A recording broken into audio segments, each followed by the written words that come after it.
มาเบิ่งวันนี้พี่น้องมื้อนี้เป็นมื้อที่สังราคาแล้วเนาะเมื่อวานนี้แต่ว่าเพิ่นว่าสิขอสาบก่อนเพื่อเปลี่ยนแผนอีกแล้วเพราะว่างานสาบนี่มันยากเพราะว่ามันต้องได้เสกเนาะ2-3 มื้อเพราะมันต้องได้รดน้ำนะพี่น้องเขาสาบแล้วเขาปั้นแล้วแห้งๆปั้นแล้วก็ต้องมาลูบน้ำรดน้ำใส่บ่ให้มันแตกนะพี่น้องคันเฮาสาบบ่ดีเฮาปั้นบ่ดีนี่แตกเนาะคันเฮาสาบแล้วเฮาปาไว้เลยบ่รดน้ำนี่แตกจังได๋ก็แตกเนาะเขาเจ้าก็เลยเอางานยากก่อนคือสาบเนาะงานละเอียดเปลี่ยนแผนตะกี้ว่าสิตีเพดานรอบนอกก่อนเนาะนี่เพดานนี่ก็คือเอาไว้รับท้ายสาบก่อนเพิ่นว่าสบายดีเด้อพี่น้องสบายดีเพิ่นสุขผู้สุขคนเนาะสบายดียามสายๆพี่น้องแล้วนี่แล้วก็ยังอีกมาพี่เนาะยังสิมุ่งมาอีกยังสิเฮ็ดบ่อนจอดรถต่ออีกพี่น้องเนาะแต่ว่าคนละสร้างถ้าเบิ่งบ่อนจอดรถนี่สิเป็นอะไรบัดมาพี่น้องเพราะว่าเฮือนยังบ่แล้วยังตัวนี้ต่ออีกเด้บ่แม่นว่าสิแล้วแต่ตัวนี้เลยยังนี่ต่อเนาะแล้วก็บ่ว่าสิยกประตูขึ้นเนาะยังมีหลายอย่างอยู่พี่น้องเพราะว่าเฮือนมันบ่แล้วล่ะส่วนประตูทางหน้าบ้านนี่ก็เฮ็ดทรายออกมาหลายกว่าเก่าตัวเก่าน่ะมัน50-60เนี่ยตัวเก่าน่ะพ้นสาดเพราะว่ามันบ่ได้ทรายออกมาหลายมันฮอดแต่ในนี้คือว่าประมาณ50 เซนเดี๋ยวนี้ฮอดบนเครื่องนี่แหละแต่ว่าอันใหม่นี่เห็ดมีทรายออกมา90 เซนเกือบเมตรเลยเนาะกันสาดเห็ดออกมาหลายเนาะนับตั้งแต่ตัวบาทพี่น้องตัวบาทออกมาหลายกันหลังคาเก่าที่เห็ดตัวเที่ยวมากนะมันบ่ได้ออกมาหลายมันออกมาฮอดแต่นี่เวลาพ้นมาแล้วเขาเฮือนเต็มเขาลายเนาะตัวใหม่นี่เห็ดออกมา90 เซนเบิดเลยเห็นบ่พี่น้องเห็ดออกมากว้างกว่าเก่าว่าง่ายซะเห็ดออกมากว้างกว่าเก่าอันนี้ก็ตะกี้มันสิมีอันนี้มาเด้อพี่น้องอันนี้ก็สิเห็ดเนาะเห็ดมานี่แบบเก่าแต่เอาเป็นเล็กเอาเป็นโครงเล็กไปเลยเห็ดมานี่เลยบอลไว้นางเล่นแบบนี้บอลเก่าเนาะสิเห็ดเป็นบอลนางเล่นแบบเก่าต่างจากเห็ดใหม่นะพี่น้อง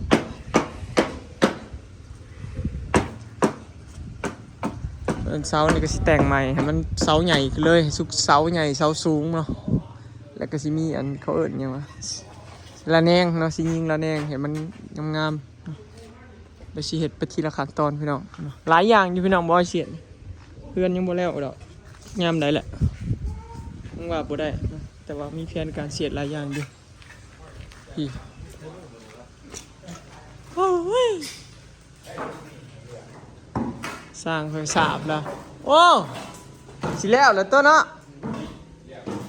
อีกน้อยเดียว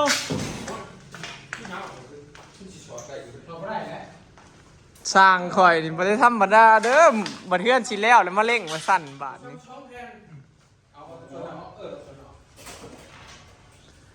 สร้างข่อยอยู่บ่นิ่งนะพี่น้อง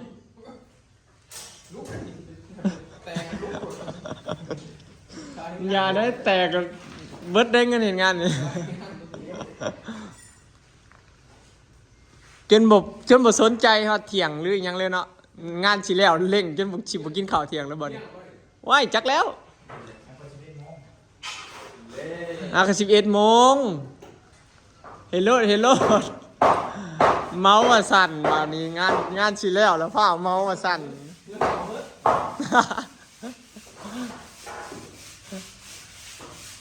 เขามีโปร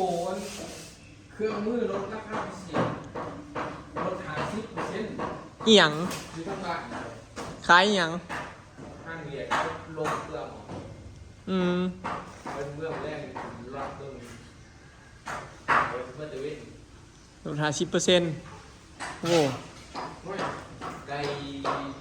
ดูหน้ารถพักหน่วยหนึ่งพันสองเขาขายแต่500 บาทแม่นบ่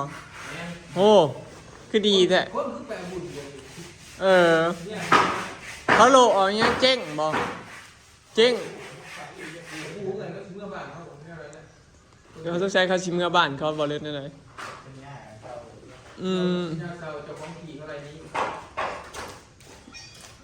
เอาต้องใช้เบิร์ดสัญญาเศร้าจักบัตรเขาก็ง่ายโมเมนต์เขารวยแล้วเขาเมื่อวะจักสีของอร่อยไปเนื้อของเศร้าห่วย คือดีเถอะเนาะ นี่จะเปลี่ยนกองอาทิตย์หรือเรื่องของเจ้าอ่ะ เออไปผ่าเฝ้าแล้วแล้วเมื่อ โอ้ยนี่มันยังนั่นขอชื่อมาขายให้เราแล้วสิ ไอ้หยัง ไม่ขาย เนาะอันของเจ้าบอกว่าเฮ้ยอ้าวมีหยังอีกแน่นี่มาขายต่อยคอยก็ได้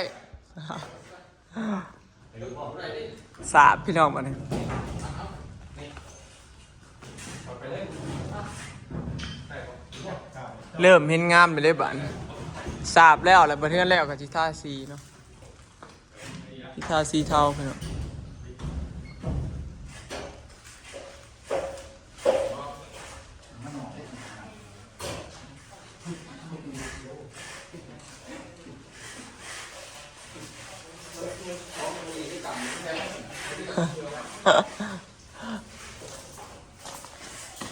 แล้วงานนี่มีงานต่ออยู่บ่ ยังบ่ทัน ยังบ่ทันมีอ๋อ ท่านไหนครับแล้ว ยังบ่ทันได้หับ ยังพันนึงล่ะครับเฉพาะเรื่องนั้นนี่ว่ามัน อ๋อ อันนี้ต่อเลยก็ได้จังสีเห็น จังอ๋อสรุปก็คือสั่งยังบ่ได้หับงานจนกว่าสิแล้วงานพี่น้อง ครับแล้วครับ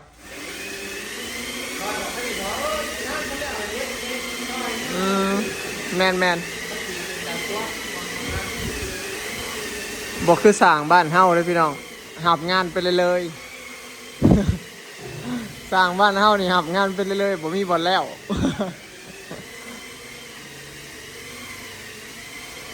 สาบแล้วแล้วก็ปั่นพี่น้อง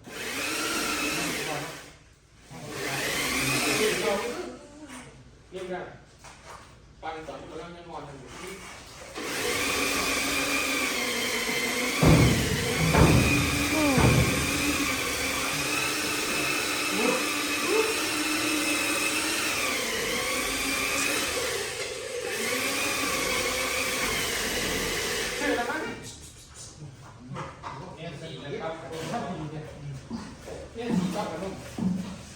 คือว่าโอเคเนาะพอขึ้นสูงเย็นสบายดีเว้ยอ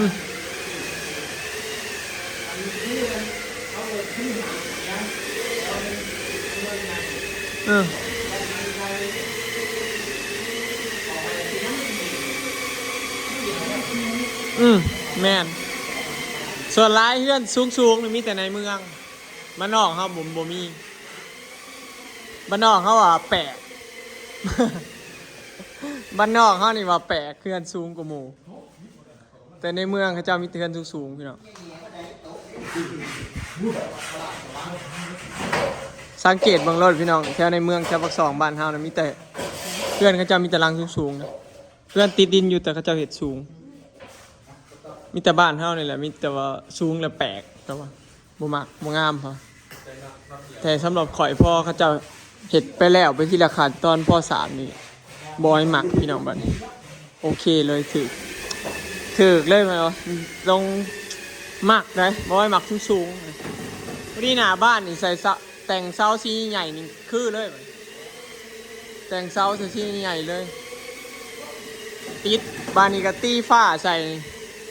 ตีฝ้าแบบเป็นลุมโอ้คักงามเลยอันนี้มันโล่งสุดไปมันก็เลยคือสูงเลยพี่น้องถ้ามันมีฝ้ามียังมันก็สิบสูงเลยอยู่เย็นสบายเลยแบบนี้นะนอนเล่นนอนยังสบายแบบบริติดแอร์ก็เย็น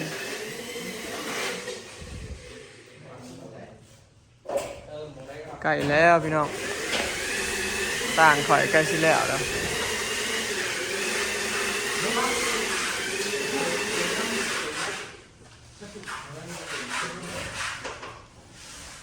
ทางพี่เราแต่งเสาให้มันเรียบให้มันอันนั้นงามเห็นไหมพี่น้องสาดเสาแต่งเสาให้มันงามเนาะอยู่นี่ถ้าแม่นว่ามีแต่ก่อเฮือนขึ้นทำมุงสังกะสีนี่แล้วเถิงนะพี่น้องเดี๋ยวมาหยากน้ำอันนี้แหละหยากน้ำก่อน้ำสาบนี่แหละใส่เวลาถ้าเท้าปั่นบดีเท้าอันนั้นบดีนี่แตกแน่นอน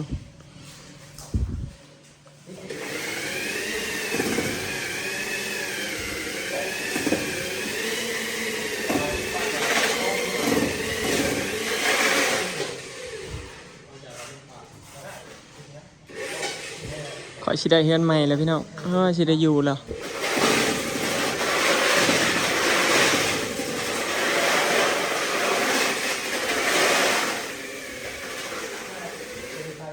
หากระสาบแล้วก็เขาเจ้ากำลังสิปั้นพี่น้องมือนี้เป็นมือแรกเนาะสีสาเพื่อนอันนี้ข้างในเดี๋ยวพี่น้องยังข้างนอกอีกเนาะเดี๋ยวสิแต่งอันนี้ใส่พี่น้องเขาเอิ้นยังก็ระแนงเนาะทางหนานี่แต่งระแนงก็ใส่แต่งเสาแล้วก็ใส่หลอดไฟทางหนาหลอดไฟที่มันติดกับอันตัวเสาอะนะพี่น้องเนาะงามเลยแบบถ้าได้แต่งเสาใหม่เห็ดเสาสีใหญ่สูงๆแบบนี้ต้องใส่เห็ดเสาสีใหญ่พี่น้องแบบโดดเด่นเลยเนาะงามเห็ดแบบ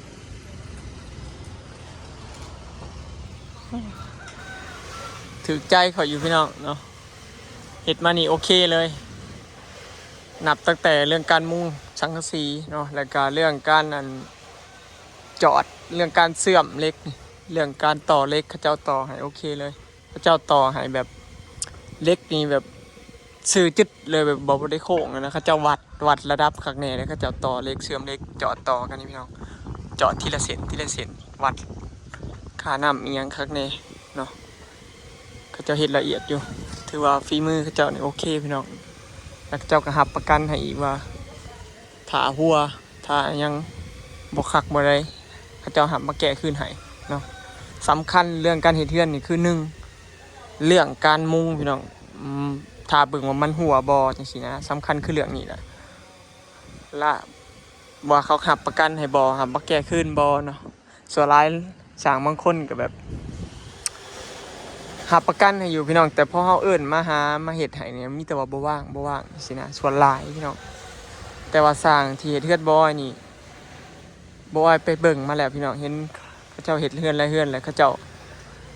จ้าสิบ่รับงานก่อนคันงานเฮือนหลังใดบ่แล้วเขาเจ้าสิบ่รับเด้ปกติสร้างนี่สิรับงานไว้แม่นบ่พี่น้องเขาเจ้ายามบ่ได้งานแต่นี่เขาเจ้าบ่ทันรับงานเด้คำงานบ่แล้วเนาะ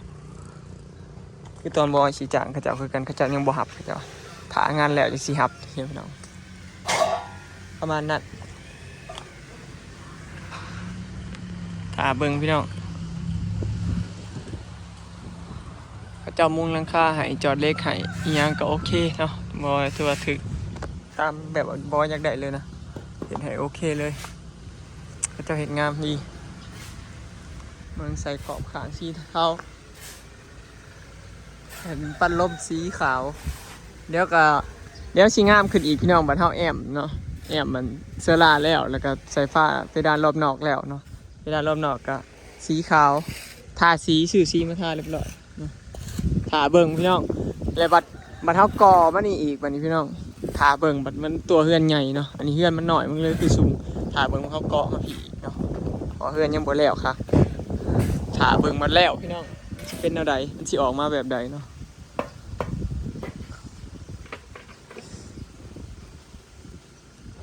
สำหรับข่อยนี่ถือใจข่อยได้ สูงแบบนี้แหละถือใจแล้วก็โอเคเพราะอนาคตอยากยกเงินสูงก็ยกได้อนาคตอยากเห็นแบบโหมดใหม่เห็นได้เลยเพราะมันเป็นโหมดนี้มาแล้วเพราะอนาคตมันต้องได้เห็นเพิ่มอีกแล้วเฮือนมันกลับไปตามล่าตามสมัยมันนะพี่น้องไม่ว่าเชื่อนั่นได้ว่ามันกับมีสมัยใหม่โหมดใหม่มาเรื่อยๆนะเฮือนมันก็แบบประจบประสินนะหรือมือใดมือหนึ่งมีเงินมีคำเขาเบื่อทรงนี่เขากับเท่มันสูงขึ้นเปลี่ยนโหมดใหม่ต่อเสาออกมาอีกเนาะบอยว่าถ้ามันมีเงินเนาะอนาคตหลายปีไปบอยสิเห็ดมาอีกเสาหนึ่งสิต่อมาอีกเสาหนึ่ง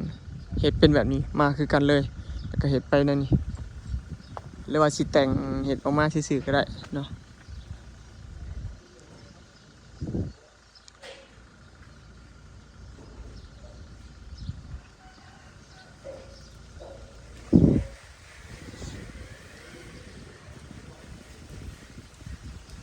โอเคเนาะพี่น้องถือว่าดีใจแล้วบอยแล้วสิแล้วนะแค่อีก2ขั้นตอนเท่านั้นก็สิแล้วเนาะดีใจแล้วพี่น้องสำนีก็ภูมิใจในตัวเองหลายแล้วเนาะที่เฮ็ดได้งบประมาณก็100,000 กว่าเนาะแต่บ่เดี๋ยวบ่แล้วบ่สรุปให้ฟังมาเบิดเท่าไหร่นะ แต่ว่าประมาณแสนกว่านี่แหละตอนนี้นะพี่น้องเงินยังบ่ทันแล้วเพราะว่ามันเฮาเบิดเงินนำมันซื้อหินซื้อทรายซื้อซื้อปูนซื้อดินจีเนาะเพราะดินจีแพงมันก้อนหนึ่ง3 บาทพุ่นถ้ามีแต่ยกโครงมูลค่าน่ะก็เบิดหลายปานนี้แหละแต่ว่าอันนี้เฮาซื้อสังกะสีใหม่เบิดอันนี้ก็อันใหม่เด้แล้วก็เฮ็ดยาวออกมากว่าเก่าหน่อยนึงทรายมันก็ยาวออกมากว่าเก่าหลายเติบต่างกันพี่น้องเห็นบ่ทรายมันจะจูดตูบเลยเห็นบ่ตัวเก่านั้นบ่ได้ฮอดปานนี้เลยพี่น้องที่เขาเจ้าเฮ็ดตัวเก่านะตัวนี้ราคาจะสิคุ้มกับตูบเห็นบ่ เฮ็ดยาวกว่าเก่าใหญ่กว่าเก่า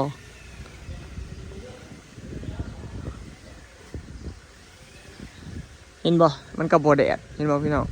ปกติบ่นั่นน่ะมันบ่มีหลังคามุงมันสิแดดเห็นบ่มันห่มเพราะว่าหลังคามันยาวออกไปอีก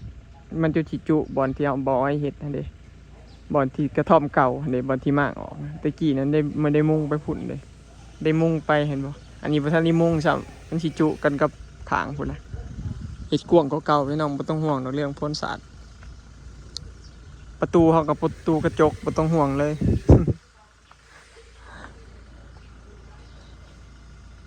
บอยยังคิดอยู่ว่าประตูนี่สิเฮ็ดแบบใดดีสิเอากระจกโหมดใดสูตรใดอยู่บอยว่าสิเปลี่ยนสิยกอยู่พี่น้อง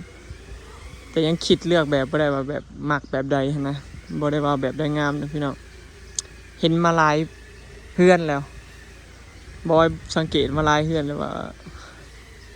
อยากได้ประตูกระจกนี่หลายแต่เฮิงเนี่ยพี่น้องตั้งแต่ก่อนสิเฮ็ดเฮือนหลังนี้นะบอยคิดอยากเปลี่ยนแต่เฮิงนะเพราะว่าฝนตกแล้วมันสาดเข้ามันหัวประตูใหม่นี่นะมันบ่คือประตูอันกระจกมันบ่หัวอยากเปลี่ยนตั้งแต่ตอนบ่ทันเฮ็ดเฮือนพุ่นล่ะตั้งแต่บอยมาอยู่แรกๆช่วง2 ปีก่อนเนาะฝนตกแล้วมันหัวเข้ามาอยากเปลี่ยนตั้งแต่บ่ทันเฮ็ดเฮือนพุ่นแต่ว่ายังหาแบบบ่ได้เนาะว่าสิเอาแบบใดดีบางเทื่อถ้าประตูหน้าบ้านน่ะก็สิเจาะเฮ็ดเป็นกระจกนั่นน่ะพอเฮือนมันตั้งมาแบบนี้แล้วพี่น้องมันสิไปเฮ็ดออกจากแบบมันก็บ่ได้คือประตูน่ะก็อีแม่เราเฮ็ดทางพุ่นแล้วนะทางนี้มันผัดบ่มีประตูสินะคันเอามาเจาะประตูอยู่พี่มันลวงกับประตูหน้าบ้านสินะก็บ่มักปานใดนะเฮ็ดเฮือนเก่านี่ยากพี่น้องอันทุบเฮ็ดใหม่น่ะง่ายมันคันเว้าเรื่องเห็นหยังคือกันคันเรื่องแก้นี่ยากงานแก้นี่สิยากกว่างานเฮ็ดใหม่เนาะทุกอย่างงานแก้นี่ยากคันงานเฮ็ดใหม่เนี่ยบ่ยากง่ายๆงานเฮ็ดใหม่นี่ไผก็เฮ็ดได้เนาะโอเคเนาะพี่น้องคลิปนี้ก็สิขอเก็บภาพบรรยากาศไว้สำนี้เด้อเนาะพี่น้องใกล้สิแล้วจ้าเนาะยังเหลืออีก3 ขั้นตอนตีฟ้าแล้วก็มุ่งมานี่อีกบัดนี้ยังเฮือนของนี่เนาะยังอีก2 ขั้นตอนเขาเจ้าสาบแล้วตีฟ้ารอบนอกแล้วก็มุงหลังนี่เนาะไปแล้วพี่น้องสบายดี